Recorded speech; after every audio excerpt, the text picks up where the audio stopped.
বোধহয় দুটো সেকশনেই লাস্ট ক্লাসে ফাইন্যান্সিয়াল স্টেটমেন্ট অ্যানালাইসিস নিয়ে কথা বলতেছিলাম নাকি? তো সেই আমরা কি আপনার সেকশনে কি ফাইন্যান্সিয়াল স্টেটমেন্ট অ্যানালাইসিস নিয়ে কথা বলছিলাম?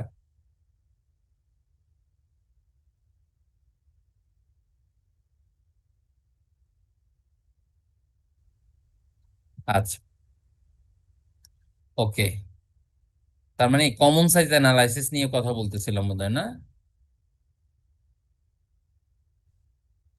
আ- স্যার আম- হ্যাঁ, স্যার আমরা স্যার আমরা ইন্টারেস্ট কভারেজ রেশিও পর্যন্ত পড়ছিলাম এই ইন্টারেস্ট সেকশনে। কভারেজ রেশিও, আচ্ছা ঠিক আছে। সো বেসিক্যালি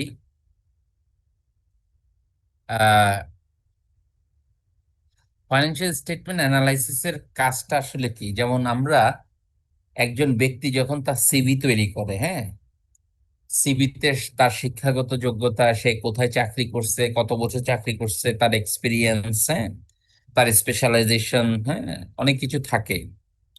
সো একজন এমপ্লয়ার অথবা অন্য আরেকজন ব্যক্তি যখন ওই সিভিটা দেখে, তখন ওই ব্যক্তি সম্পর্কে, ওই ব্যক্তির স্পেশালাইজেশন সম্পর্কে সে একটা ধারণা করতে পারে, হ্যাঁ। এবং সেই ধারণার ভিত্তিতে ওই ব্যক্তি সম্পর্কে সে কনক্লুশন ড্র করে অথবা তাকে উপযুক্ত কাজে নিযুক্ত করে, হ্যাঁ। ঠিক একইভাবে ফাইন্যান্সিয়াল স্টেটমেন্ট তৈরি করার পর ফাইন্যান্সিয়াল স্টেটমেন্ট অ্যানালাইসিসের মাধ্যমে ওই পার্টিকুলার কোম্পানির আহ ওই পার্টিকুলার কোম্পানি সম্পর্কে কনক্লুশন ড্র করা হয়, হ্যাঁ।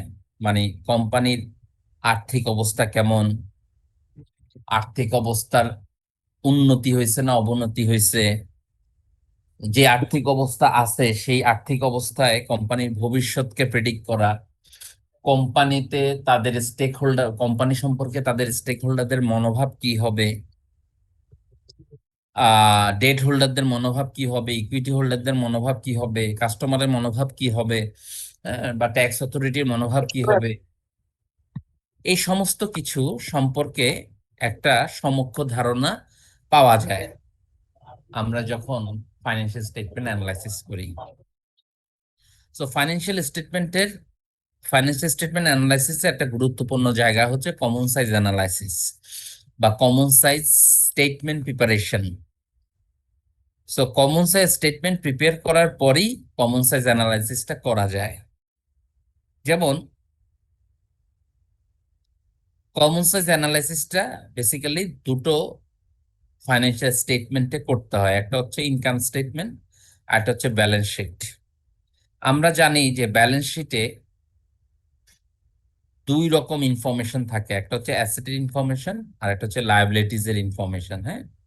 অ্যাসেট অ্যান্ড লায়াবিলিটিস, সাধারণত অ্যাসেট হিসেবে কি কি থাকে, প্রপার্টি প্ল্যান ইকুইপমেন্ট থাকে, ক্যাশ থাকে, ডেটর থাকে, অ্যাকাউন্ট রিসিভেবল থাকে, ইনভেন্টরিজ থাকে, না? আর লায়াবিলিটিস হিসেবে equity, share capital, general reserve, হ্যাঁ, long term loans, creditors, outstanding expense, other current liabilities, এরকম কিছু জায়গা থাকে। সো বেসিক্যালি আমরা যখন অ্যাসেটের কারেন্ট এবং নন কারেন্ট ক্লাসিফিকেশন করি, কারেন্ট অ্যাসেট মানে হচ্ছে যে অ্যাসেটটা 1 বছরের কম সময়ে নগদ অর্থে রূপান্তরিত হবে। আর নন কারেন্ট অ্যাসেট কি? নন কারেন্ট অ্যাসেট হচ্ছে যে অ্যাসেটটা 1 বছরের বেশি সময় লাগবে ক্যাশে কনভার্ট হতে অথবা ক্যাশ ইকুইভ্যালেন্টে কনভার্ট হতে, রাইট? আবার লায়াবিলিটির ক্ষেত্রে আমরা বলি যে যে অ্যাসেটটা আহ, যে লা- যে যে অব্লিগেশন বা লায়াবিলিটিসটা 1 বছরের কম সময়ে আপনাকে ক্যাশে পরিশোধ করে দিতে হবে, সেটা হচ্ছে কারেন্ট লায়াবিলিটিস। আর নন কারেন্ট লায়াবিলিটিস হচ্ছে যে লায়াবিলিটিস আপনার পরিশোধ করার জন্য আপনি 1 বছরের চাইতে বেশি সময় নেবেন। এটা হচ্ছে মোটা দাগে কথা। এখন এই মোটা দাগে কথাকে আমরা যদি আরো বিশ্লেষণাত্মক ওয়েতে দেখতে চাই, সেক্ষেত্রে আমাকে কি করতে হবে? কমন সাইজ অ্যানালাইসিস করতে হবে। যেমন ব্যালেন্স শিটে কমন সাইজ অ্যানালাইসিসটা হচ্ছে প্রতিটা আইটেমকে টোটাল অ্যাসেটের পার্সেন্টেজ হিসেবে দেখানো। যেমন আমি যদি কোয়েশ্চেন চিন্তা করি, কোয়েশ্চেনটা বেসিক্যালি প্রিভিয়াস ইয়ারের যে ফিগার্স এবং কারেন্ট ইয়ার্স এর যে ফিগার, সেই ফিগার্সটা পাশে যে পার্সেন্টেজে কলাম, এটা আমি ইচ্ছা করেই অ্যাড করছি as a part of solution, হ্যাঁ, অফ ম্যাথস। ম্যাথের সলিউশন হিসেবে এই দুটো কলাম অ্যাড করে এখানে পার্সেন্টেজ ক্যালকুলেট করে ফেলছি, যেখানে এই 37% কিভাবে আসছে, 650, 240কে যদি আমি 650 দিয়ে ভাগ করে 100 দিয়ে গুণ করি তাহলে এই 37 আসবে। ঠিক একইভাবে বাকি পার্সেন্টেজ গুলো আমি ক্যালকুলেট করছি। সো এই পার্সেন্টেজ গুলো ক্যালকুলেট করে আমি কি দেখব, অ্যানালাইসিসটা কিভাবে করব। যেমন আমি কিন্তু একটা সেকশনে বলছি এগুলো, যে যেমন আমার প্ল্যান্ট অ্যাসেট আছে হচ্ছে, গত বছরে আমার প্ল্যান্ট অ্যাসেট ছিল আমার টোটাল অ্যাসেটের 67%, এই বছরে সেটা 60% হয়ে গেছে। এখন 60% হয়ে যাওয়ার কারণ হিসেবে আমি একটা জিনিস খেয়াল করতে পারি, যেমন গত বছরে 600 লাখ টাকা হচ্ছে আমার অ্যাসেট ছিল, এখন 650 লাখ। যদি বেসটা বাড়ে সেক্ষেত্রে আমার প্ল্যান্ট অ্যাসেট আগের অবস্থায় থাকলেও রেশিওটা কিন্তু কমবে, এটা একটা কারণ। আরেকটা কারণ দেখেন, আগে ছিল অ্যাবসোলিউট ফর্মে যদি আমি দেখি, আগে ছিল 402 লাখ, এখন হচ্ছে 390 লাখ। তার মানে প্রায় প্রায় 12 লক্ষ টাকা প্লান্ট অ্যাসেট কমে গেছে। হ্যাঁ, এখন যদি আমি চিন্তা করি যে 12 লক্ষ টাকা যে প্ল্যান্ট অ্যাসেট কমে গেল, এটার সম্ভাব্য কারণটা আসলে কি? সম্ভাব্য কারণ আমি খুঁজতে পারি, বা আমি এটা অ্যানালাইসিসের স্বার্থে আমার এই কারণটাকে আমি অন্য একটা কারণের সাথে রিলেট করতে পারি। যেমন আমি যদি নন কারেন্ট অ্যাসেট দেখি, যেমন নন কারেন্ট অ্যাসেট হচ্ছে এই তিনটা যোগফল, যেমন 24 + 9 কত, 33%। মানে গত বছরে সেটা 33% ছিল, এই বছরে সেটা কত পার্সেন্ট হয়ে গেছে, 18 + 12 30 40। তার মানে 33%,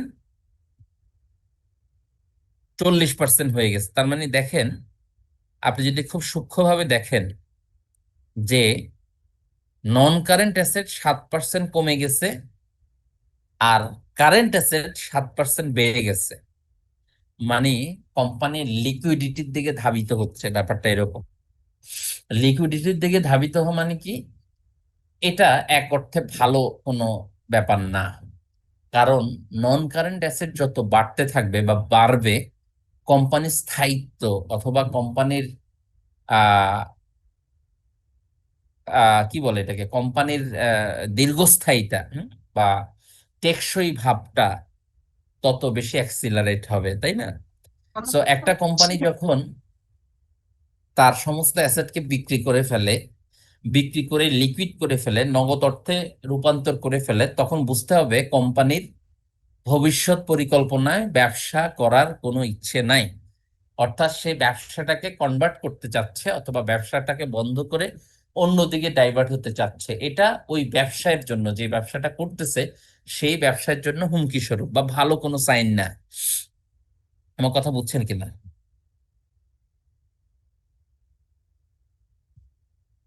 সো এটা 7% যদিও অতটা চিন্তার কোনো বিষয় না। যদি 7% না হয়ে এটা 20% আর মোর দেন 20% হইতো, সেক্ষেত্রে চিন্তার যথেষ্ট কারণ ছিল। বাট 7% আপনার নন কারেন্ট অ্যাসেট 7% কমে গেছে, মানে আপনার দীর্ঘস্থায়ী অ্যাসেট বা রেভিনিউ, নন কারেন্ট অ্যাসেট গুলো ম্যাক্সিমাম টাইমই হচ্ছে রেভিনিউ জেনারেটিং অ্যাসেট হয়। সো রেভিনিউ জেনারেটিং অ্যাসেট যদি আপনার কমে যায়, এটা একটু দুঃখের বিষয়, বা এটা এটা আপনি পজিটিভ ভাবে নেওয়ার কোনো সুযোগ নাই। মূলত নন কারেন্ট অ্যাসেট যত বাড়তে থাকবে, কোম্পানির স্থায়িত্ব বা কোম্পানির দীর্ঘসূত্রী, মানে মানে অনেকদিন ধরে কোম্পানি কন্টিনিউ হওয়ার সম্ভাবনা কিন্তু বাড়তে থাকবে। আমার কথা বুঝছেন কিনা?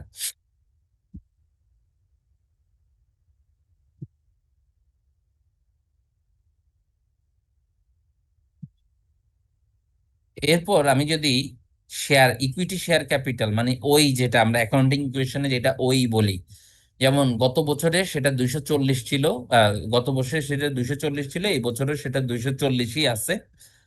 জেনারেল রিজার্ভ যদি দেখি, জেনারেল রিজার্ভটা হচ্ছে প্রফিটের একটা অংশ। যখন আমি একটা পার্টিকুলার ইয়ার প্রফিট করি, ওই প্রফিটের একটা অংশ আমি জেনারেল রিজার্ভে ট্রান্সফার করে দিই। এই জেনারেল রিজার্ভ মানে, জেনারেল কথাটার মানে হচ্ছে এই ফান্ডটা আপনি যে কোনো জায়গায় ব্যবহার করতে পারবেন, আপনার প্রয়োজন অনুযায়ী আপনি যে কোনো জায়গায় ব্যবহার করার এখতিয়ার আপনার আছে। That's why it is call general reserve. General reserve, যেমন আমরা জেনারেল ম্যানেজার বলি, জেনারেল ম্যানেজার মানে অর্গানাইজেশনের সব কিছুতে সে ইন্টারফেয়ার করতে পারবে, সব কিছুতে সে তার লিডারশিপ আছে। কিন্তু আমরা যদি বলি ফাইন্যান্স ম্যানেজার, সে শুধু ফাইন্যান্স দেখে, অ্যাকাউন্টস ম্যানেজার সে শুধু অ্যাকাউন্টস দেখে, রাইট? আমরা যদি বলি যে এইচআর ম্যানেজার, সে শুধু এইচআরটা দেখে, রাইট? জেনারেল ম্যানেজার মানে এবং একদম সবার উপরে, মানে সে জেনারেল সব কিছু দেখে, রাইট? সো ওই জেনারেল রিজার্ভটাও এরকম সব কিছুর ব্যাপারে, মানে এই রিজার্ভের ফান্ড আপনি যে কোনো সময় যে কোনো জায়গায় ব্যবহার করতে পারবেন, কোনো সমস্যা নেই, right? Long term loans, creditors, outstanding expense, other current liabilities, হ্যাঁ, এই যে জায়গাগুলো, যেমন জেনারেল রিজার্ভ আর ইকুইটি শেয়ার ক্যাপিটাল, এই দুটো জায়গা হচ্ছে আপনার কি ইকুইটি, ইকুইটি ক্যাপিটাল, রাইট? আমরা ডেট টু ইকুইটি রেশিও যে করি, ডেট ডেট হচ্ছে এই তিনটা: long term loans, creditor, outstanding expense, other current liabilities, এটা হচ্ছে ডেট ক্যাপিটাল, হ্যাঁ। আর এই দুটো হচ্ছে ইকুইটি ক্যাপিটাল। তাহলে আমি যদি ডেট টু ইকুইটি রেশিও করি, তাহলে ডেট যোগ করব, যোগ করে উপরে লিখবো, ইকুইটি যদি যোগ করি ইকুইটিটা নিচে লিখবো, দুইটা রেশিও করব। এখন আমি আমি যদি দেখি যে ইকুইটি ক্যাপিটাল গত বছরে ছিল 56%, এই বছরে সেটা হয়ে গেছে, এই বছরের মধ্যে সেটা 56%-ই আছে নাকি, সাথে সাথে 14 15 65, 65, 56 থেকে 65% হয়েছে, মানে ইকুইটি ক্যাপিটাল বাড়ছে। ইকুইটি ক্যাপিটাল বাড়া জিনিসটা পজিটিভ, মানে মালিকের নিজস্ব ফান্ড ব্যবসায় বাড়ছে, এটা পজিটিভ, রাইট? আমি যদি লং টার্ম লোন দেখি, কোম্পানি কিছু টাকা লং টার্ম লোন পরিশোধ করছে, দেখছেন? যেমন আগে ছিল 182 লক্ষ টাকা লং টার্ম লোনস, এখন সেটা 169.5 লক্ষ টাকা হয়েছে, মানে প্রায় 12.5%, মানে 12.5 লক্ষ টাকা ও পরিশোধ করে দিচ্ছে। তো এই যে পরিশোধ করার জায়গাটা, এটাকে আপনি অন্যভাবে এক্সপ্লেন করতে পারেন, যে আপনি যে আপনার যে নন কারেন্ট অ্যাসেট যে 7% কমে গেছে, 7% কমে যাওয়ার কারণে কি হয়েছে, 7% কমে যাওয়ার কারণে আপনার কারেন্ট অ্যাসেট বাড়ছে, তাই না? মানে আপনি ফিক্সড অ্যাসেট বিক্রি করে দিছেন, টাকা আসছে, সেই টাকা দিয়ে লোন পরিশোধ করছেন। ব্যাপারটা অনেকটা এরকম। অর্থাৎ আমার ব্যালেন্স শিটে ফিগার্স গুলোর ভেতরে কিন্তু ইন্টারাকশন হয়, কি হয়, ব্যালেন্স শিটের ফিগার্স গুলোর ভেতরে কি হয়, ইন্টারাকশন হয়, হ্যাঁ। অর্থাৎ আমি লং টার্ম লোনটাকে রিডিউস করে, মানে লং টার্ম লোনটাকে রিডিউস করে আমার কি হয়েছে, লং টার্ম লোনকে রিডিউস করে আমি আমি মানে আমি লং টার্ম অ্যাসেট বা নন কারেন্ট অ্যাসেটটাকে রিডিউস করে আমি লং টার্ম লোনটা পরিশোধ করছি, এটা একটা জাস্টিফিকেশন হতে পারে, রাইট? আবার আমার আমার যদি লায়াবিলিটি দেখি, নন কারেন্ট লায়াবিলিটিস গত বছরে ছিল আমার 700, ক্রেডিটর্স, তারপরে হচ্ছে আউটস্ট্যান্ডিং এক্সপেন্স আর আদার কারেন্ট লায়াবিলিটি, সব মিলে কত পার্সেন্ট, সব মিলে হচ্ছে 12, একে 13, 14.5%, সেটা এখন কমে 9% হয়েছে। মানে লায়াবিলিটি কমে যাওয়ার পেছনে কারণ কি, লায়াবিলিটি পরিশোধ করে দিছি, পরিশোধ করার জন্য পর্যাপ্ত পরিমাণ টাকা দরকার, সেই টাকা কোত্থেকে আসছে, হয়তোবা নন কারেন্ট অ্যাসেট বিক্রি করার কারণে আমার যে লিকুইড ক্যাশ আসছে, লিকুইড অ্যাসেট আসছে, সেটা দিয়ে হয়তোবা আমি এগুলো পরিশোধ করে দিছি, এরকম একটা চিন্তা বা এরকম একটা ভাবনা আপনি ভাবতে পারেন এই ফাইন্যান্সিয়াল স্টেটমেন্ট দেখে। এরপরে যদি আমি ইনকাম স্টেটমেন্টের কমন সাইজ অ্যানালাইসিস দেখি, ইনকাম স্টেটমেন্টের কমন সাইজ অ্যানালাইসিসের জন্য ইনকাম স্টেটমেন্টের প্রত্যেকটা আইটেমকে গ্রস সেলসের পার্সেন্টেজ হিসেবে দেখানো হয়। ইনকাম স্টেটমেন্টের প্রত্যেকটা আইটেমকে কিসের পার্সেন্টেজ হিসেবে দেখানো হয়, গ্রস সেলসের পার্সেন্টেজ হিসেবে দেখানো হয়। সো প্রিভিয়াস ইয়ারে যে ফিগার্স গুলো, সেগুলো গ্রস সেলস এর পার্সেন্টেজ হিসেবে দেখানো হয়েছে, আবার কারেন্ট ইয়ারে ফিগার্স গুলোকে গ্রস সেলস এর পার্সেন্টেজ হিসেবে দেখানো হয়েছে। সো পার্সেন্টেজ হিসেবে দেখানোর পরে আমি যদি দেখি, সো স্বাভাবিকভাবে গ্রস সেলস 100% আসবে, রিটার্ন সেলস এর 5% ছিল, এটা 7% বেড়ে গেছে, মানে রিটার্ন বাড়া, সেলস রিটার্ন বাড়াটা নিশ্চয়ই ভালো কোনো লক্ষণ না। বাড়া মানে কি কোম্পানি খারাপের দিকে যাচ্ছে বা প্রোডাক্টের কোয়ালিটি ডেটোরিয়েট হচ্ছে, যার কারণে কাস্টমার বেশি বেশি প্রোডাক্ট রিটার্ন দিচ্ছে। হ্যাঁ, কস্ট অফ গুডস সোল্ড আপনি গত বছর ছিল 51%, মানে আপনার সেলসের 51% হচ্ছে কস্ট, আর এই বছরে সেই কস্টটা কমে 45% হয়েছে, মানে সেলসের 45% হচ্ছে কস্ট। তাহলে গ্রস প্রফিট আপনি বের করলেন, selling general and administrative cost আপনি বাদ দিলেন, বাদ দেওয়ার পরে আপনার অপারেটিং প্রফিট ইবিআইটি আসছে। সেলিং জেনারেল অ্যাডমিনিস্ট্রেটিভ কস্ট যদি আপনি দেখেন, যেটা গত বছরে সেটা ছিল হচ্ছে 14%, এই বছরে 15% হয়েছে, বেশি বাড়ায় নাই। জেনারেল অ্যাডমিনিস্ট্রেটিভ বা সেলিং এক্সপেন্স বেশি বাড়াটা একটু খারাপ। বেশি বাড়াটা কি অত ভালো কোনো লক্ষণ না। আপনি যদি ইন্টারেস্ট এক্সপেন্স দেখেন,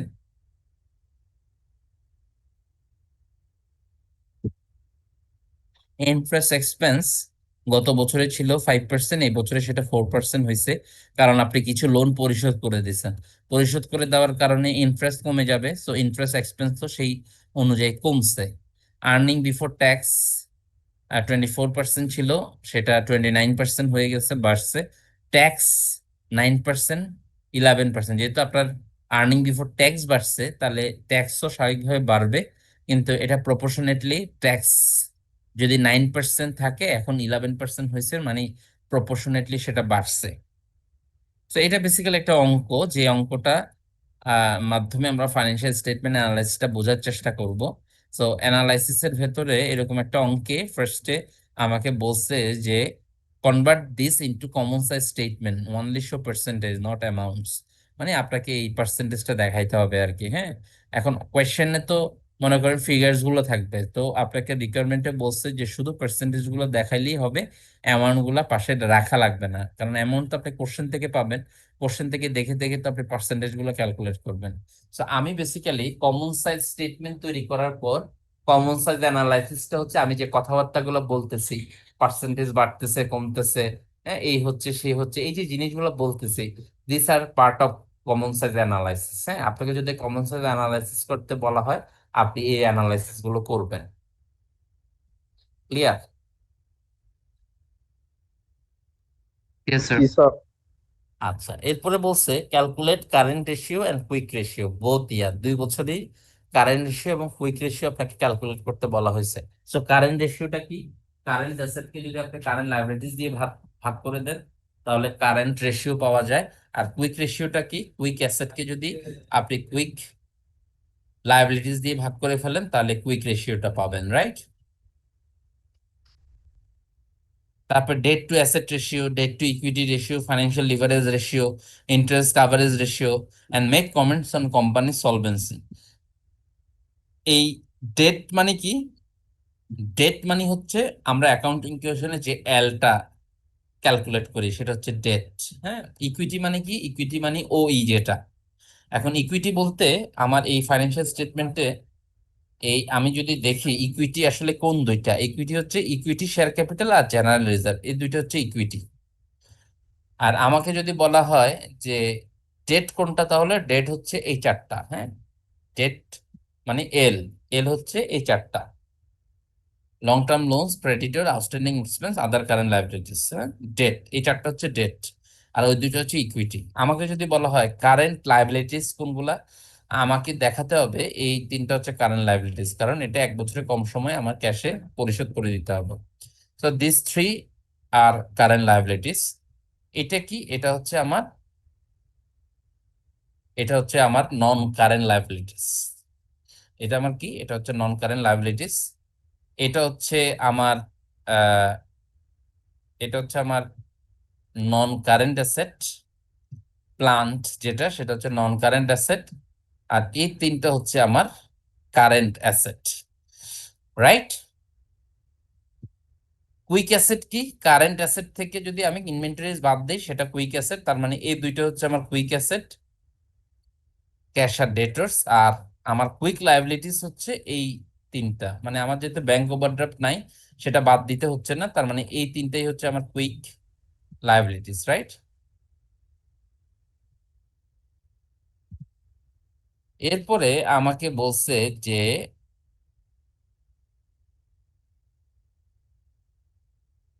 এটা তো বললোই। নাম্বার বি হচ্ছে calculate cash conversion cycle for the current year and make comments on companies operating efficiency and liquidity. অর্থাৎ আমি বোধহয় দুটো সেকশনেই এটা আলোচনা করছি, ক্যাশ কনভার্সন সাইকেল, রাইট?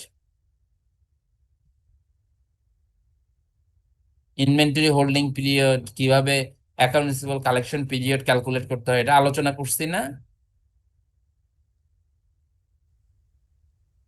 জি স্যার, হয়েছিল স্যার।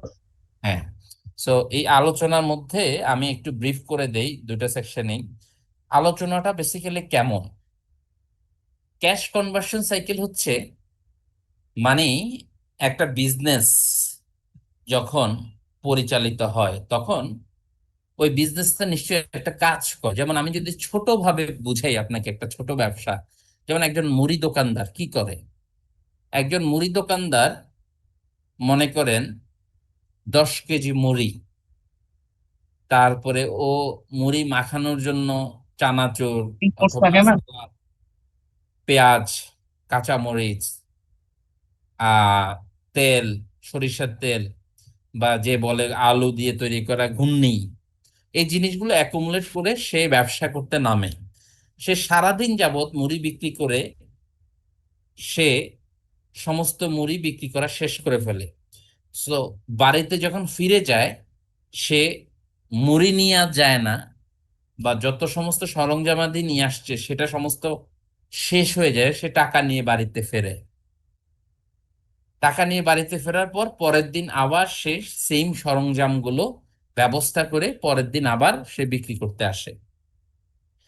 তার মানে এই মুড়ি বিক্রেতার জন্য ব্যবসায় যে ইনভেস্টমেন্ট, সে আজকে জুন মাসের 14 তারিখে সে আজকে যে টাকাটা ইনভেস্ট করছে সেই টাকাটা আজকেই তার কাছে ফেরত চলে আসছে। তার মানে তার ক্যাশ কনভার্সন সাইকেল হচ্ছে ওয়ানলি 1 ডেজ, মানে একদিনে তার ক্যাশ ইনভেস্ট হয়, ওই একদিনই আবার ফিরে আসে। বাদাম বিক্রেতাও অনেকটা ওরকম ভাবেই কনভার্ট হয় তার ক্যাশটা। তো এটা তো সবচেয়ে সহজ ব্যবসার কথা বললাম। কিন্তু কঠিন ব্যবসা, যেটা কঠিন ব্যবসা বলতে যাই, যে মনে করেন টিভি বিক্রি করে, যে মনে করেন এসি বিক্রি করে, যে মনে করেন কম্পিউটার বিক্রি করে, সে কি এরকম কম্পিউটার কিনে নিয়ে এসে একদিনের ভেতরে সব বিক্রি করে ফেলতে পারে? হয়তো পারে না। যেমন একজন টিভি বিক্রেতা, সে একটা পার্টিকুলার ইয়ারে সে 50টা টিভি নিয়ে আসছে, এখন এই 50টা টিভি সে বিক্রি করতেছে, বিক্রি করতে করতে দেখা গেল পুরো বছর শেষ, হ্যাঁ, 50টা টিভি বিক্রি হয় নাই। মনে করেন যে আপনার পুরো বছরে সে 40টা টিভি বিক্রি করতে পারছে, 10টা অবিকৃত আছে। তার মানে এই 10টার টাকা কিন্তু আটকে গেল। পরে মনে করেন ফেব্রুয়ারি নাগাদ সে এই 50টা টিভি বিক্রি করে ফেলছে। তাইলে আমাকে বুঝতে হবে যে তার ইনভেন্টরি গুলো স্লো মুভিং, বা সে যে ব্যবসা করে সেখানে কনভার্সনটা লেট হয়। অর্থাৎ তার পুরো টাকা ফেরত আসতে মোটামুটি ভাবে মনে করেন মোটামুটি ভাবে 400 দিন লাগলো। তার মানে তার ক্যাশ কনভার্সন সাইকেল হচ্ছে 400 ডেজ, 400 দিন। এর মানে হচ্ছে এই 400 দিনের জন্য সে টাকাটা ইনভেস্ট করছে, 400 দিনের জন্য সে আটকে গেছে। 400 দিন পরে যখন টাকাটা আবার ব্যাক আসলো, তখন হয়তোবা সে আবার রিইনভেস্ট করার কথা চিন্তা করতে পারে। আর মিন হোয়াইল সে যদি রিইনভেস্ট করতে চায়, তাকে অবশ্যই নতুন অর্থ বিনিয়োগ করতে হবে ব্যবসায়, রাইট? সো একটা হচ্ছে সার্কুলেট হওয়া, টাকা সার্কুলেট হওয়া, মানি সার্কুলেট হয়ে যখন আপনার কাছে আসবে সেই মানিটা আপনি আবার রিইনভেস্ট করতে পারবেন। যত বেশি সার্কুলেট হবে তত বেশি রিইনভেস্টমেন্ট, তত বেশি অ্যাক্টিভিটিস, তত বেশি সেলস ব্যবসায়। সো ক্যাশ কনভার্সন সাইকেল যত শর্টেস্ট হবে তত ব্যবসার জন্য ভালো। সো ক্যাশ কনভার্সন সাইকেলের ডিটারমিনেন্ট গুলো কি কি? যেমন আমি কখন ইনভেস্ট করছি টাকা, আর এই ইনভেস্টের টাকা কখন ফেরত আসছে, এটা হচ্ছে মূল জায়গা। মূল জায়গাটা কি? মূল জায়গাটা হচ্ছে আমি কখন টাকাটা ইনভেস্ট করছি আর টাকাটা কখন ফেরত আসছে, এটা হচ্ছে মূল জায়গা। যেমন অনেক সময় দেখা যায় আমি ইনভেস্ট করছি, আমি টাকা ইনভেস্ট করছি, কিন্তু অনেক সময় দেখা যায় আমি যে ব্যবসা করতেছি সেটার জন্য যে প্রোডাক্ট কিনতে হয় সেই প্রোডাক্টটা কিনে নিয়ে আসছি কিন্তু টাকা দেইনি। সো কিনে নিয়ে আসছি কিন্তু টাকা দেই নেই, তার মানে আমি কিন্তু ইনভেস্ট করি নাই।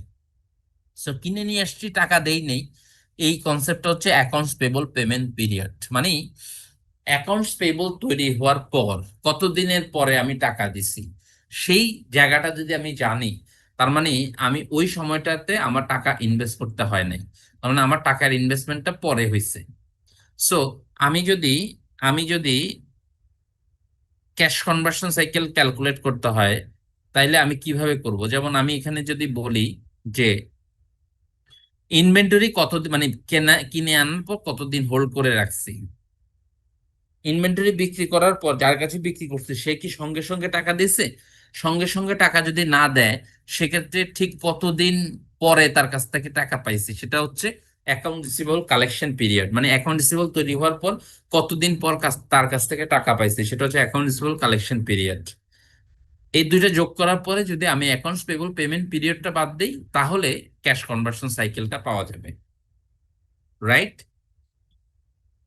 অর্থাৎ আমার ইনভেন্টরি কতদিন হোল্ড করছি, ইনভেন্টরি বিক্রি করার পর টাকা আসতে কতদিন লাগছে, পুরা সময়টা থেকে যদি আমি অ্যাকাউন্টস পেবল পেমেন্ট পিরিয়ডটা বাদ দিয়ে দেই, তাহলে ক্যাশ কনভার্সন সাইকেল বের হয়ে যায়। যেটার ইমপ্লিকেশন বা সিগনিফিকেন্স হচ্ছে আমি কখন টাকাটা ইনভেস্ট করছি আর কতদিন পর টাকাটা ব্যাক আসছে আমার কাছে। ক্লিয়ার? জি স্যার।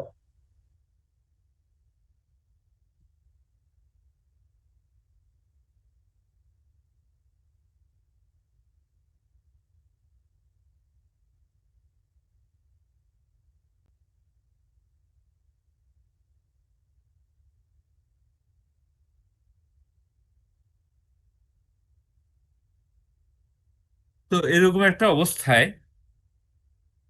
আমি এই এই এই যে এই যে অঙ্কটা দেখতেছেন, হ্যাঁ, এখান থেকে আমি বিভিন্ন ফিগার্স আমাকে ক্যালকুলেট করতে হবে। যে ফিগার্স গুলো আমাকে ক্যালকুলেট করতে হবে সেটা হচ্ছে কি, যেমন account receivable turnover. Net account receivable কোত্থেকে তৈরি হয়? ক্রেডিট সেল হইলে অ্যাকাউন্ট রিসিভেবল তৈরি হয়। তাহলে নেট ক্রেডিট সেলকে অ্যাভারেজ অ্যাকাউন্ট রিসিভেবল দিয়ে ভাগ করব। আর অ্যাভারেজ অ্যাকাউন্ট রিসিভেবল কিভাবে পাবো? বিগিনিং এন্ডিং যোগ করে 2 দিয়ে ভাগ করব। So account receivable collection period আমি বের করব 360 দিনকে এই অ্যাকাউন্ট রিসিভেবল টার্নওভার দিয়ে ভাগ করব। আবার অ্যাকাউন্টস পেবল টার্নওভার, মানে অ্যাকাউন্টস পেবল তৈরি হয় নেট ক্রেডিট পারচেজ থেকে। নেট ক্রেডিট পারচেজকে যদি অ্যাভারেজ অ্যাকাউন্টস পেবল দিয়ে ভাগ করি, তাহলে অ্যাকাউন্ট পেবল টার্নওভার পাওয়া যাবে।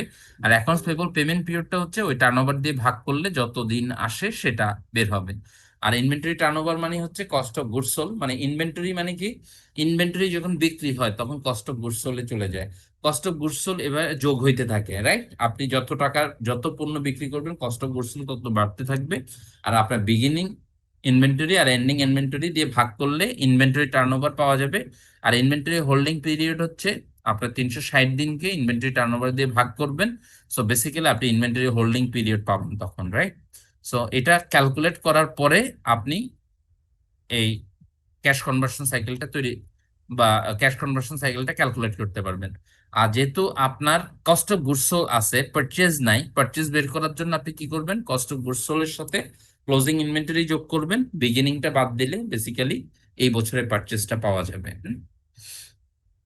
যেমন আমি যদি বলি, একটা এক্সাম্পল দিছি দেখেন, বিগিনিং ইনভেন্টরি যদি 5 টাকা হয়, তাইলে সেলস ডিউরিং দ্য ইয়ার যদি 85 টাকা হয়, সোল্ড হচ্ছে 155। মানে আপনি 155 টাকা বিক্রি করছেন, কিন্তু যে পণ্যটা বিক্রি করছেন সেটার কস্ট অফ গুডস সোল্ড হচ্ছে 85 টাকা। নিশ্চয়ই আপনি টাকা, মানে খরচ কম হয়, সেটা বিক্রি করার সময় বেশি টাকা বিক্রি করেন, কারণ আপনার তো ব্যবসা, বিজনেস করতে হবে, প্রফিট করতে হবে, রাইট?